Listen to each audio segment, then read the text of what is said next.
তো বলছিল এই পানির জন্য আমরা এরকম ঘাট দেখেলে সরু বড় একটা বাদ দেবে না সব চলবে তো আয় কি করছিস আমার ভিডিও করছিস কেন?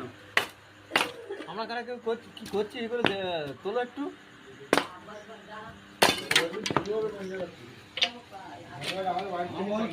চা খেলাম আগে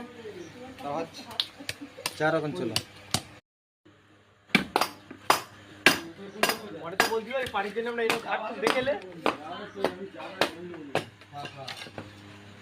সরু বড় একটা বাদ দেবে না সব চলবে তো আয় কি করছিস আমার ভিডিও করছিস কেন?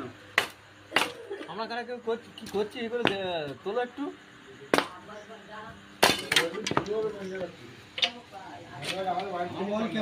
চা খেলাম আগে চা রকম ছিল।